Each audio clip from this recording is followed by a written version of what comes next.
call the Tuesday, January 28th, 2020 regular meeting of council to order. First item of business, 2.1, adoption of the agenda. Councillor Pearson, Councillor G. Any additions? Hearing none, all in favor? It's carried. Item 3.1, public comment on items considered by council as part of this approved agenda. And please, for public comment purposes, speak from the podium. Address your questions and comments through myself.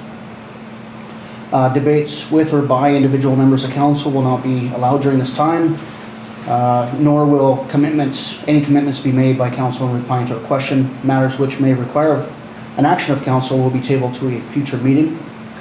Bylaws and temporary use permits that have been considered at a public hearing but have not yet received final approval should not be raised during public comment.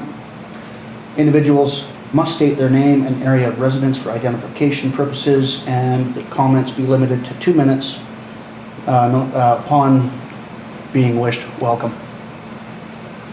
Are there any public comments this evening? Yes. Hi, I'm Rashmi Narayan and I live in Valemount.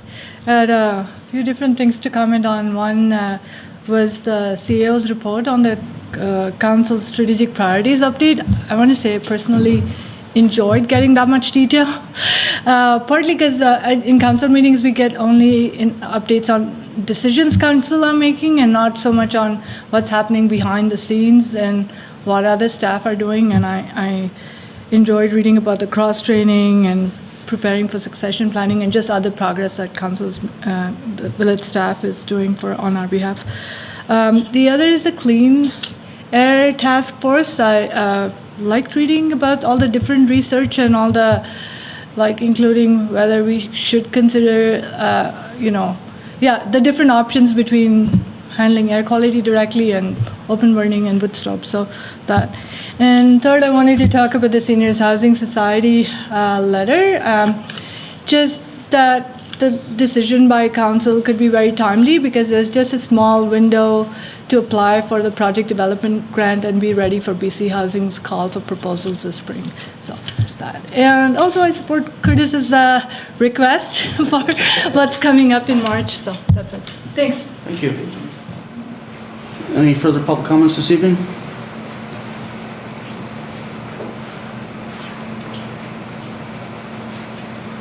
Eugene from Valemount. On the seniors housing project, that it be considered with other projects. If there's a possibility that it could land in the middle of something and block other ventures, that there's a consideration given for the total picture, such that we aren't fighting, saying, whoops, we should have done this. Very much in support of Varda's request, and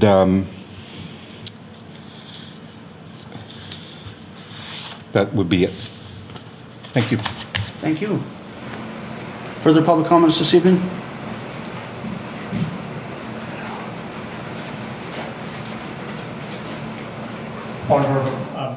My name is Kurian Thomas. Thank you. You're out in the regional district? Yes, sir. Welcome. And I'm a resident of this community for the last 15 years and slowly waking up and coming out in the public and seeing what's happening and trying to get, trying to participate and make comments. And especially today, I wanted to mention, I make it very briefly, that I am in support of the development of seniors' home, start with independent living. Here, requesting council's approval for the required land and further support to obtain government funds by lobbying to revise the funding formula. I know it's a tough thing, and the government has their own formulas how they want to deliver their funds. We are a small rural community, and we know that the governments are giving less and less to the rural communities. And so there is a big difference between rural and urban communities. So it is, when we apply, we need the need, we have the needs, and it is something emotional, and we can't explain. I don't want to take much time on that. Everybody is well aware of it. But the important thing, I urge our community to request special economic and social development funding. Thank you, sir. Thank you. Are there further public comments this evening?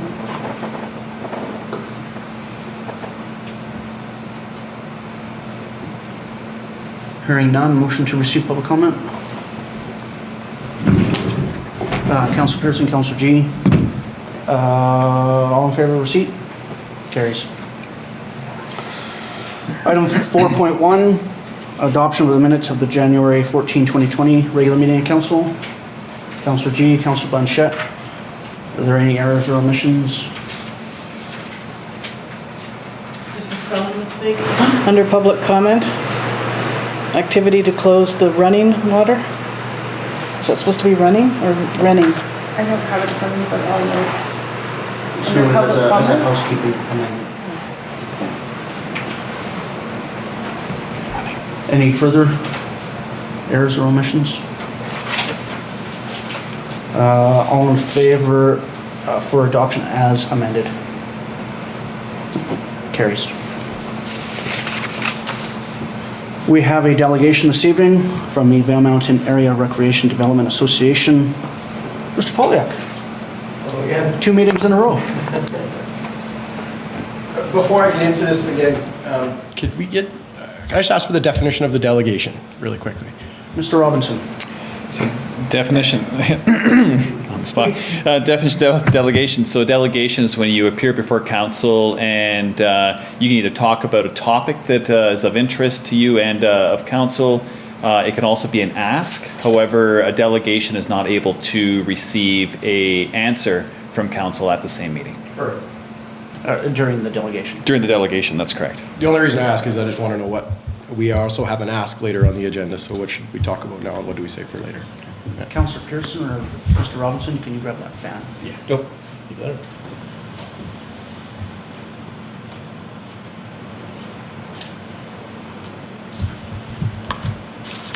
And it's not just for the delegation, it's for Councillor Blanchette as well. Yes. I'm good. Awesome. Well, Mayor, Council, thanks for having me. So Curtis Pollock from the Valemount Area Recreation Development Association. We're here for the delegation to discuss Sledfest. Valemount was requested, or Varda was requested by Tourism Valemount to hold a winter event, winter snowmobile related event. For years, we've dreamed of on-mountain events, big extravagant on-mountain events, and never had a budget for it, and we thought this might be the opportunity. And then we scaled back a little bit. We realized that the on-mountain event wouldn't involve the people that we want to involve. It would bring people into the community, but it wouldn't involve any members of our community. We considered other options, and Sledfest, as aggressive the name might sound, came out of it, and it's basically a weekend-long celebration of our winter snowmobile tourism industry. Starts Friday night. It's going to be at the Best Western, basically a mini trade show, meet and greet, just talk sleds as people come in. Any of our supporting vendors are welcome to come free of charge and set up small spaces and show their wares and show what they do and offer their services to the public to attend. Saturday is a on-mountain event at our Allen Creek area where we'll have all of our supporting vendors come up with demonstrations, product demos. There'll be avalanche safety. This will all be held at our new Tony Parisi Memorial Shelter at Allen Creek. Barbecue, just a fun, family-friendly event at our cabin destination. Saturday night is the big one. We are asking to have Brett Turcotte, who is multi-time X Games gold medal snowmobile champion and world-renowned athlete, to hold a special event that something that Valemount's never seen before. We'd like to hold an aerial freestyle show downtown Valemount, beginning around 7:30 Saturday, March 21st. This is they do about 2 25-minute shows, 15 to 25-minute shows depending on the number of athletes we're able to afford. They come fully equipped with their metal landing ramps, their takeoff rugs. They actually land on an airbag system. It does take some time to inflate the airbag, but we're looking at about 3 athletes. It's going to be quite the show. We've got an example here from the community of Cranbrook we'll play in a minute. This show would have, again, 2 of those 15 to 25-minute shows with an intermission in between. We've got some ideas of some little kids' races and stuff in between downtown. Now, of course, that's going to be all snow dependent, where this aerial show is not. It's something the community's never seen before. It's free of charge. It's a way that we figured we could get our entire community out to celebrate and to see something that they've never seen before. You don't need a sled. You don't need to be able to run, bike, walk, hike. You just need to be able to show up and stand downtown for an hour or 2. And then followed Sunday again, we're bringing back our family-friendly poker ride up the Westridge Family Loop. Again, you do require a sled for this one, but it is the industry. It is a sport we do. And that would be free of charge to all users, where usually there's a fundraising aspect to all of this. The idea behind the weekend is a simple celebration, free of charge, pretty much to anybody unless they want to attend one of our trailheads where it's the normal fee. And then just something we've never seen before. It's fully supported by VARDA, Tourism Valemount, and Columbia Basin Trust at this point financially. So we're looking at a budget of about $21,000 for the weekend, with most of it going towards the aerial show. The Turcottes come with, it's a very, very professional package. We've got an example we'll play right away here from the town of Cranbrook. It's more extravagant than we are able to do our first year, but we sure hope we could end up to something like that. But if you don't mind, I'll hit play on the video right now.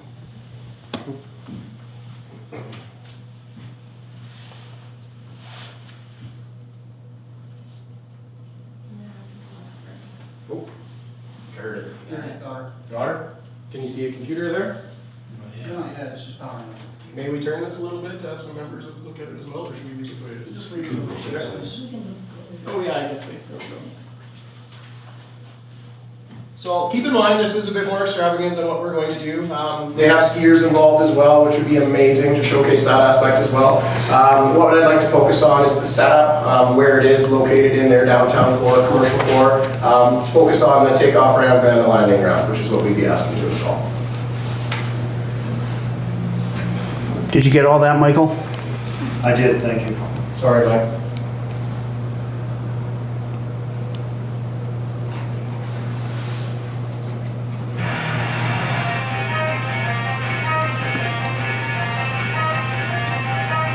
Oh, that's what 17,000 people look like.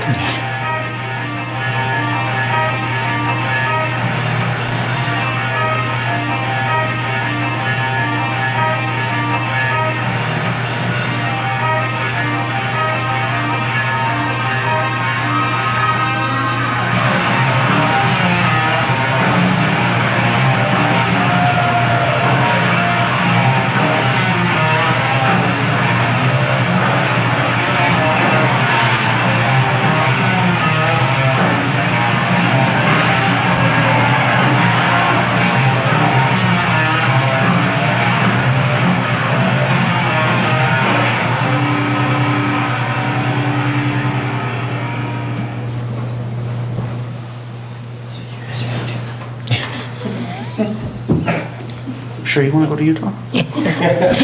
So it's pretty interesting. That is, we'd love to have the fireworks and love to have the skiers, but it's more the venue that's important. When I watch that, I honestly think of the kids. I think of the smiles. I think it's going to be something pretty neat if we can I know we can pull it off. Brett's local to Clearwater. He was born and raised in Clearwater, so we're not hiring a stranger either. He's well known to our community, very professional, and does they're good at what they do. Yeah. Just touch on a few more points of what we need from the village. I believe that fits into the delegation. So we'd be looking to block off basically Birch to Dogwood for about 2 hours on the evening, about 3 hours including setup on the evening of March 21st. from about 5:30 to 10:30 p.m. the evening of March 21st. It'll allow time for setup, operation, and takedown of the event. We'd like to request use of the wooden barricades owned by the village to help with the blockage of the side roads. We would also ask that the village staff help with the initial closure of the downtown core at 5 p.m., although we'd not need any further assistance after the initial closure. VARTA staff and volunteers can open the streets back up post-event and take down anything that would be needed. Parking after the businesses are still open to 7. We totally understand that. Parking would just simply be on the side roads with a tiny little bit of a walk. VARTA would also approach, if approved by council, VARTA would also approach and communicate with every local business that could potentially be involved in this, as far as increased capacity with their business at that nighttime. Maybe they want to stay open that evening, maybe we're standing on the sidewalk in front of their business. So we'll have full communication and hopefully cooperation from all the local businesses. I think that's it. Thank you very much. Motion to receive the delegation. Councillor Blanchette, Councillor Pearson. Any questions for the delegation? Councillor Pearson. Just a quick question on the time frame. So you're showing the closure from 5 p.m. on and the show at 7:30. That's what, 2.5 hours? We're completely flexible on that. The idea was, I don't suppose they're going to be able to empty the downtown core out that quickly. Yeah. We would heavily advertise in media, newspaper, social media about the closure, but I'm guessing a half hour to 40-minute delay in a full blockage and full closure, and then we have to set a big job setting up ramps and fencing and security. Yeah. Well, that's what I was kind of wondering, because in previous conversations you mentioned the landing area would be more bag than a ramp, or That was a bag. Really? Absolutely. Okay, looked like a ramp, but That okay. was a bag, yeah. Well, it was a bag ramp. Okay. Yeah, that was an inflatable rubber ramp. Cool. Okay. Yeah. So, And the idea would be, we need the width in front of 3 ranges and IGA. That would be the perfect width. We're having a site meeting with Nikki and Brett here in about a week to view the site, although they know the community well and they're sure they can do it. The takeoff would basically be the crosswalk near the crosswalk right in front of Fields, which is the narrower portion, just fine for the takeoff. And then the wider portion of 5th Avenue in between the businesses would be where the landing site is. Yeah. Mr. Poliak, if approved further into the agenda, would you be comfortable with having the superintendent of public works along for that tour? Oh, he's already invited. We were supposed to do this tour last week, although some things stopped, and he was invited on that tour, and he would absolutely be invited on the first one. He was more than happy to participate. Awesome. Yeah.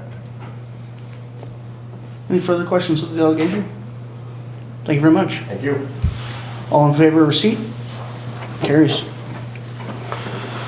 7.1, Valemount Senior Citizens Housing Society looking for a portion of village-owned land. I didn't know we had an address for this one.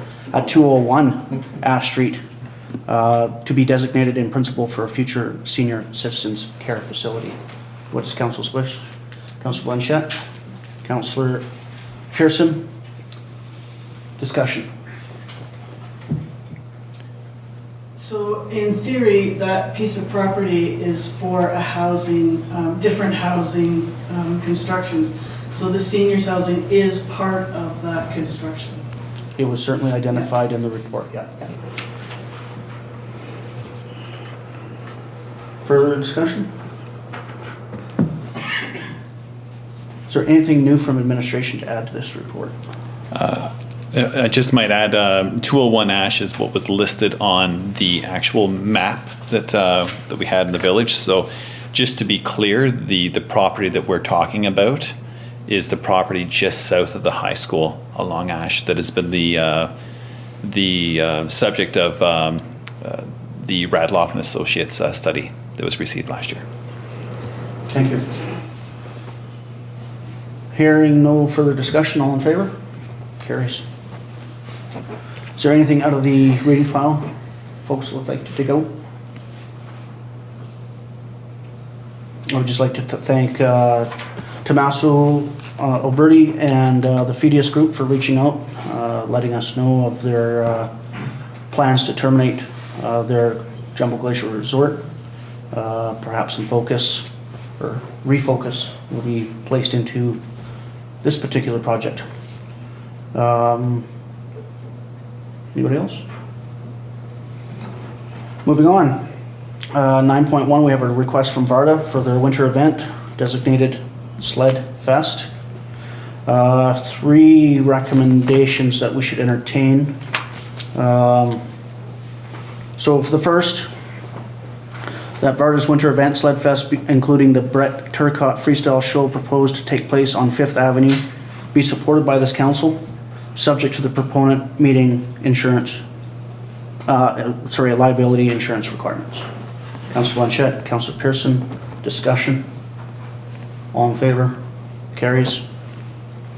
And that council authorized the temporary closure of the following: 5th Avenue and the alley to the north between Birch Street and Dogwood, Birch Street between 4th and 5th Avenue, Cedar Street between 4th and 5th Avenue, Dogwood Street between 4th and 5th Avenue for the period of 5 p.m. to 10 p.m. on March 21st, 2020. Councillor G, Councillor Blanchette, discussion on the closure. Hearing none, all in favor? Carries. And that Public Works staff be approved to install and remove the barriers, or that I feel from the delegation, barriers will be removed by volunteers. If necessary, absolutely. I'll reread that. So that Public Works staff be approved to install and collect the barriers at the requested street closure locations. Councillor Pearson, Councillor Blanchette, any discussion on additional Public Works time? Hearing none, all in favor? Carries. Item 9.2, Tourism Committee appointments. We have some recommendations from the Tourism Committee terms of reference that they be approved. Councillor Pearson, Councillor G, any discussion on terms of reference? Hearing none, all in favor? Carries. And that the following appointments to the committee be approved. Tony Bielek from the Best Western, 1-year term. Yoon Ji from the Chalet Continental for a 2-year term. June Lee from the Comfort Inn and Suites for a 1-year term. Diana Fowler from Whisper Creek Cabin Rentals for a 2-year term. Patricia Tony Varda for a 2-year term. Curtis Polyak, Tourism at Large for a 2-year term. And Terry Power, Tourism at Large for a 2-year term. Councillor Blanchette, Councillor Pearson, any discussion? Just thank you for those individuals for stepping forward. Yeah. Any feedback from council's liaison, Councillor? No, at this time, it's nice to see some new names and new faces on there, and welcome Tony to the committee this year, and it should be a good group, so. Awesome. All in favor? Carries. 9.3, the Clean Air Task Force has some recommendations for council. And their first recommendation, that staff contact the Chamber of Commerce to request their participation in providing anti-idling signage to interested businesses free of charge to be paid by the Village of Valemount. Councillor Blanchette, Councillor G, any discussion? All in favor? Carries. And that a letter be sent to the regional district to request their subscription to air modeling forecasting from October to March. Councillor Blanchette, Councillor Pearson, any discussion on the request to the RDFFG? Hearing none, all in favor? Carries. We have an extensive report in 9.4 regarding a progress update around council strategic priorities to be received. Councillor G, Councillor Pearson, any discussion on the report? Councillor Blanchette? It was very, very informative and detailed. Thank you very much. It was very good. She's looking at you. And all of staff. Further discussion? All in favor? It's received. 9.5, there's a request from the Community Energy Association for a level 2 electric vehicle charging station. And they're asking that Village of Valemount participate in the Charge North EV network project and the associated Northern Development Initiative Trust grant offer and dedicate a total of $5,000 be funded from the Village of Valemount general operational budget. And I'll just cross that out and I'll ask council's patience. Be funded from the climate action revenue incentive program for the cost of one level 2 public electric vehicle charging station at the Valemount, in conjunction with the level 2 charging station at the Canoe Valley Rec Center, with reaching out to the regional district to partner with the install of 2 there, otherwise at the Valemount Visitor Information Center. Big one. Yeah. Is there a mover on that?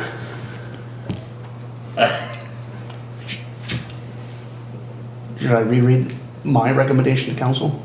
Yes. Okay. Please.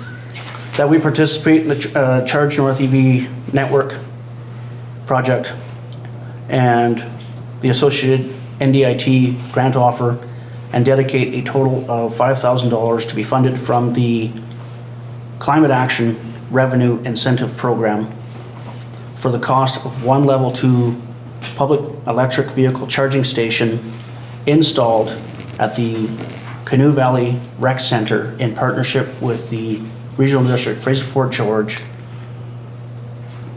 otherwise at the Valemount Information Center.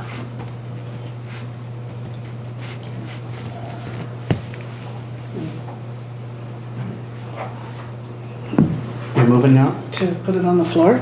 Councillor Blanchette, Councillor Pearson. So is Regional District going to pay for some of this $5,000, or is it all of, we are paying for all of it? The 5,000 will be from us through the climate action. I just had it. Climate action revenue. Thank you, incentive program. So basically, instead of having it coming out of general operations, which comes through a tax base, comes through our residents and our businesses, we pay a carbon tax on all the fuel, propane, gasoline, and diesel that is utilized by Public Works. That gets collected into a fund, and then we have an account that we are able to inspire, utilize for these kind of projects. Okay, because right now, the way we have it in our minutes here, it looks like the taxpayers are gonna have to pay for this to be installed at the visitor center, and then in 5 years, then they have to also start paying for maintenance and everything else. That's how it's read here. So this climate action revenue program is something that didn't get included in our notes? It was an idea that I came up with the Director of Finance at the 11th hour. Okay. If, I would suggest if you have questions surrounding CARP, that the Director of Finance is here. Okay. So this money is already in that pot to cover this expense?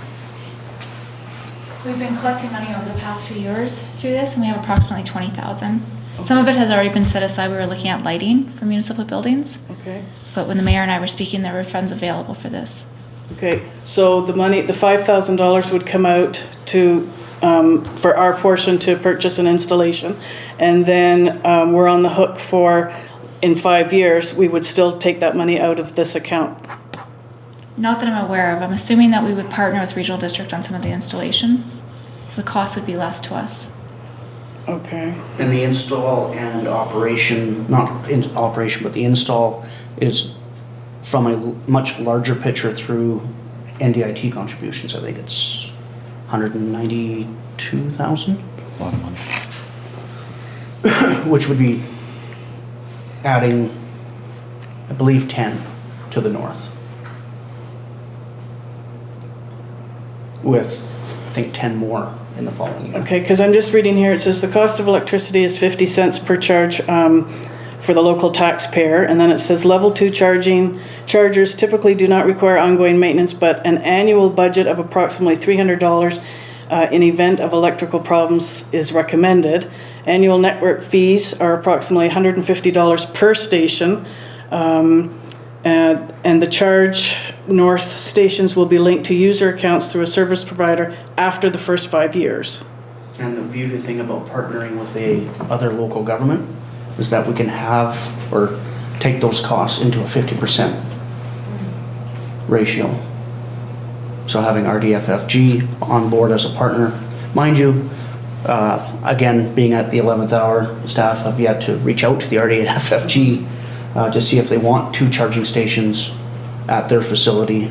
My idea behind that was it would put them in a spot where if you're charging for 4 to 8 hours, you're next to a rec center, you're next to a playground, you're next to what would be a short walk to the Cranberry Marsh versus next to the highway. Is this a big rush? Because can we send this back and then have all of this put into here so that we're doing a proper recommendation? And I would like to have that. Okay. So I'll call the motion. I'm suspecting a defeat here. And further to that, we will table it to a future meeting.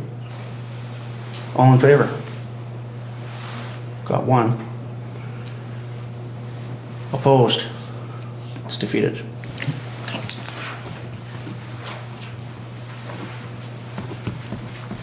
Motion please to table this to a future meeting requesting further information from staff. Councillor Blanchette, Councillor Pearson, discussion on tabling. All in favor? Carries.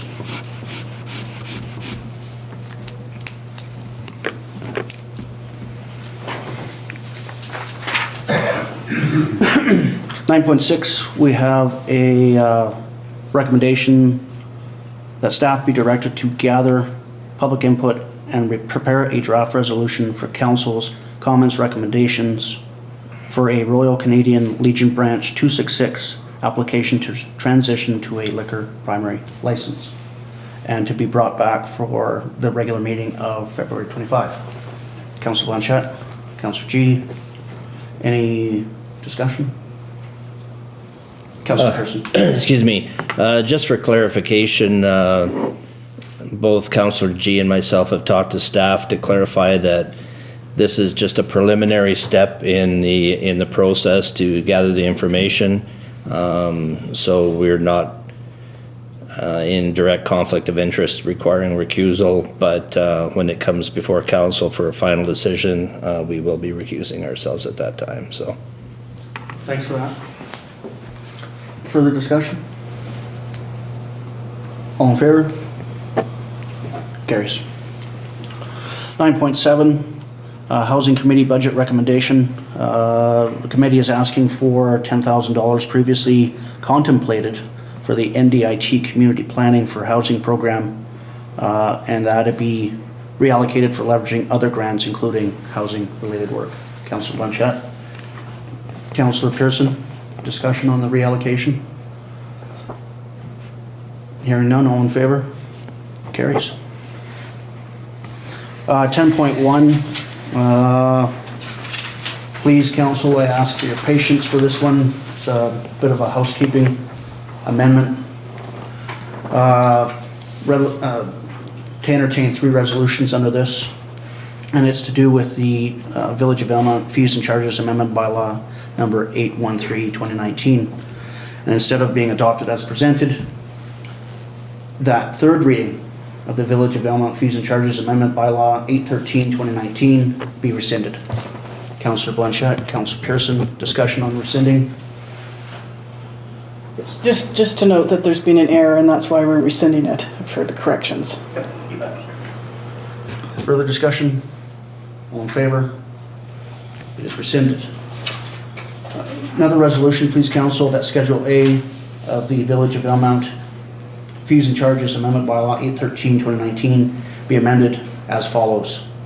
Under Water Supply and Regulations Bylaw number 790/2014, Section 11.2, Description, Water Residential Rates, Fee, $335.96 be changed to $367.87. Councillor Pearson, Councillor Blanchette, discussion on the clarified typo. All in favor? It's carried. And that the Village of Valemount fees and charges amendment bylaw number 813-2019 be given third reading as amended.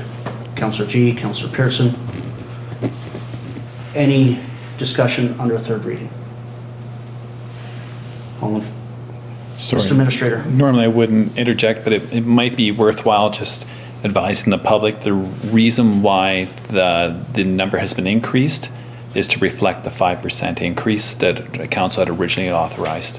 No more, no less. Thank you very much for the clarification. All in favor? Carries. And given that we are now back to third reading instead of final adoption, staff will be looking for, between now and the next regular meeting, a special meeting for final adoption. Councillor, would have to probably set a date and time. You'll need 24 hours notice? Yes, please. So we'll just be looking for council to collaborate with the administrator for a date and time that you're free for 5-10 minutes.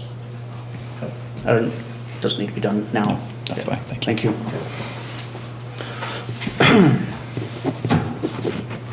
Amended, third reading. 10.2, Village of Valemount Anti-Idling Bylaw 816-2020. Recommendation here that it be given first and second reading. Councillor Blanchette, Councillor G, discussion. Councillor Blanchette. I'd just like to thank staff and the committee for this. Really a lot of work went into this, and some really good ideas came at our meeting. And so I'd just like big thanks all around because it was very, very good. Thanks. Councillor Pearson. I'd just like to make comment that in reading in the Kamloops newspapers, they have a city page and there's a little note on their friendly neighbor bylaw includes anti-idling and their time is 3 minutes of idling. So we're a little more generous at 5. We're a little colder. Any further discussion? What was the sense in the room, Councillor Blanchette, around the temperature difference, -20 to +20? Well, it went back and forth quite a lot, but we have to be realistic. And we had just had that -45. So we figured that, you know, at -20 and +20, your cars, you've driven already to the store. So you don't need to keep it running.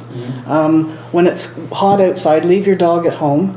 You know, you can leave the windows down if somebody's left in the car or that person can get out. That just seems to be the middle ground that we don't need to have our cars running. You know, when it's -30, you're going to have to, you know, do some adjusting. And then there was discussion too whether you had a gas vehicle or a diesel, because diesel works differently than gas does. But it's also been shown that if you have a gasoline vehicle, it warms up better when you drive it. So having it sit in your driveway for 20 minutes, you're not doing it any good. You're better to drive to the store, turn it off, go in, do your shopping, and come out. And then +20? +20, well, it does get hot here, you know, air conditioners, things like that. So that's a concern. You know, if you're taking your parents or your grandparent to the grocery store or they have to wait, you can't leave them in a car that's when it's 30 degrees out. So. Well, I get the 30. Well, but even 20, you know, if it's hot outside, if it's 22 degrees out and you've left, you know, somebody in a car, depending if that's a baby or a senior or somebody that's not feeling well, you know, so, and then this is just a trial too. This is the sort of the numbers that we grabbed based on everybody's discussion around the table. Okay. So. Thanks for that. Yeah. Further discussion? Councillor Pearson? I think, you know, part of the thing I look at is the enforcement. I think that's going to be a huge problem to try and to enforce in general. I also did question the 20 degree on the high range because 20 degrees is room temperature. So I was kind of wondering that didn't seem to be a hugely critical number. But I think my biggest thing is going to be what is dedicated to enforcement by bylaw officers. So. Councillor? So we, we're not going to come down with a hammer right away. I think the biggest thing is going to be the education piece, so that people are aware. I mean, I was at the store a couple of days ago and it was 3 and somebody had their car running. Why? Right? So I think education is going to be the big piece, and if we can cover all of the places where everybody goes and have the anti-idling signs up, I think that people will realize, okay, yeah, this is for the betterment of everybody.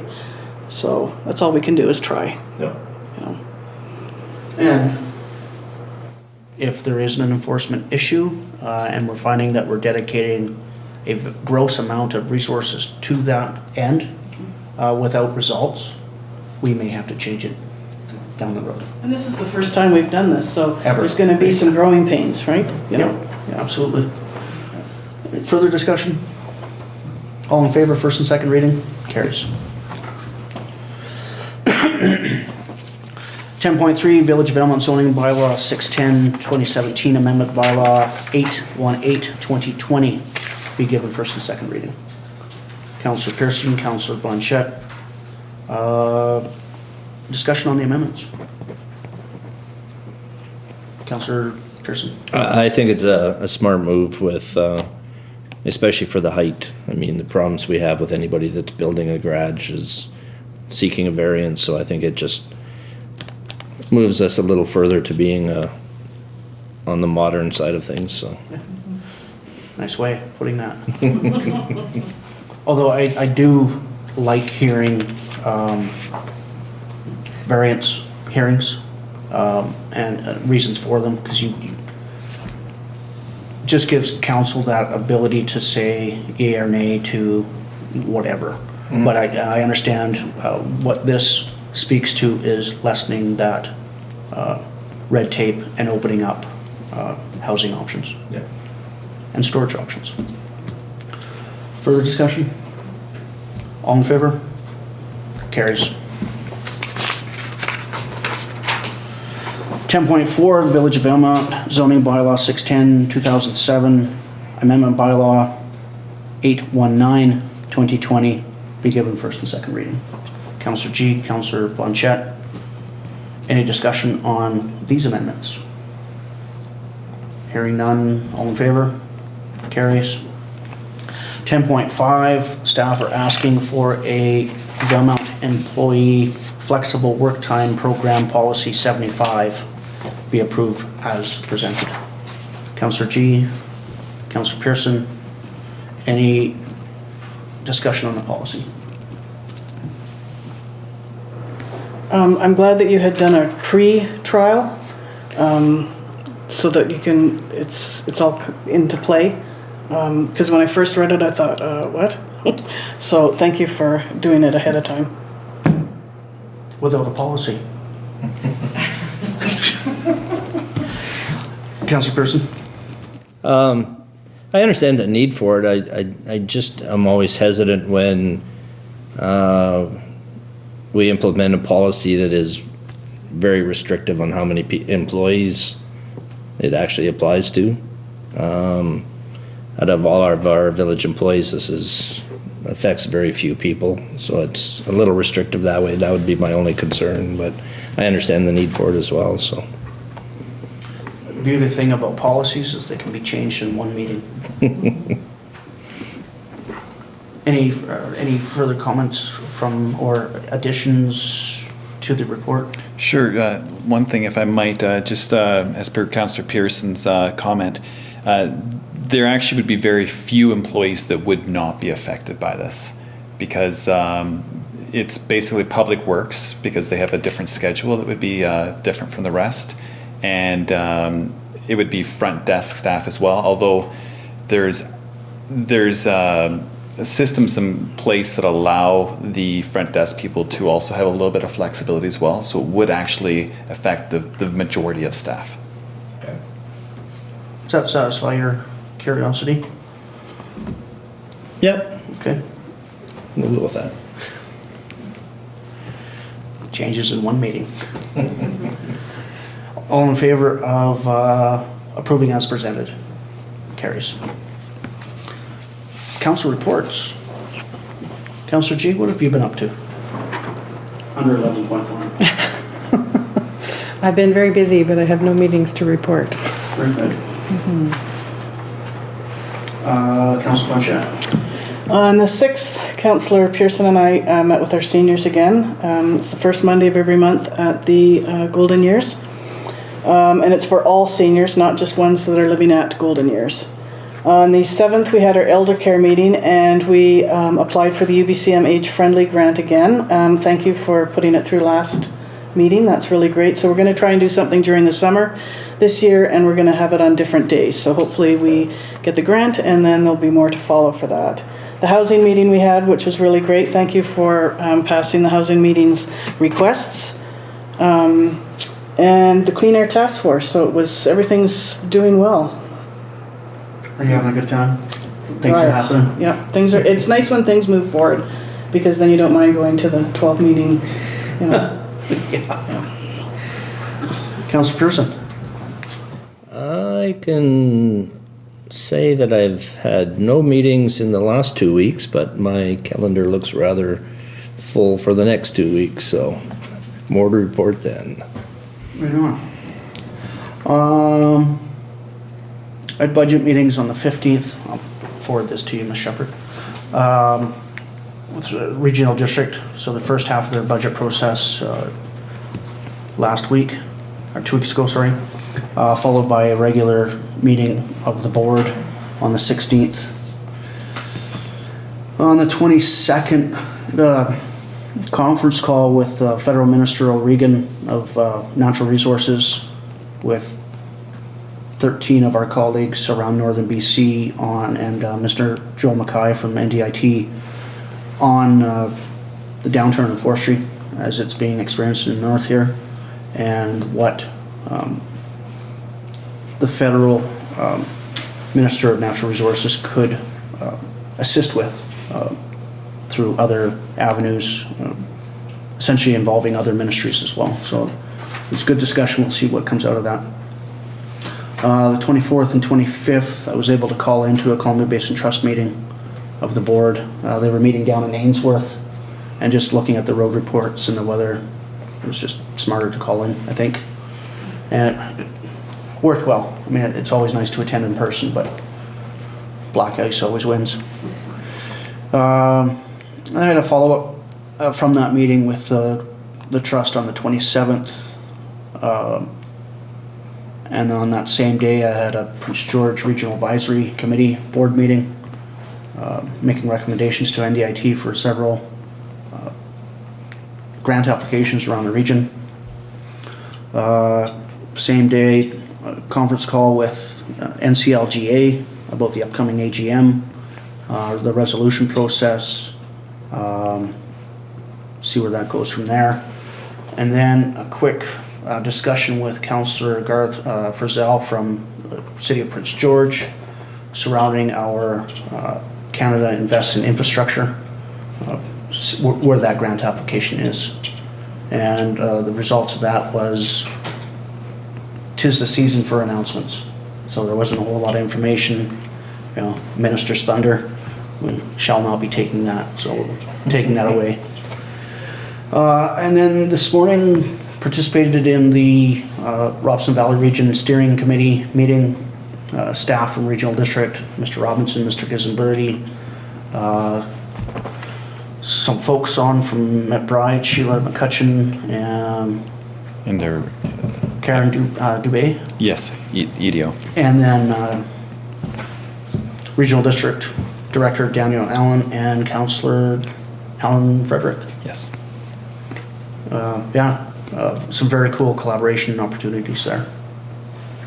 And that's my report. Tomorrow I'm off to BC Resources Forum. Travel safe. Oh, black ice always wins. Motion please to receive the reports. Any questions of the reports, comments? All in favor of receipt? We need a seconder. Oh, I guess Pearson and G had their hand up. All in favor? Carries. Thank you. Nothing, no motion required for the calendar events. And so now we go on to 14.1, notice to proceed in camera. That we proceed for consideration of 2 items per section 91C and I of the community charter to discuss matters related to C, labor relations and other employee relations, and I, the receiver of advice that is subject to solicitor-client privilege, including communications necessary for that purpose. Councillor Blanchette, Councillor G, all in favor to head into in-camera? Carries.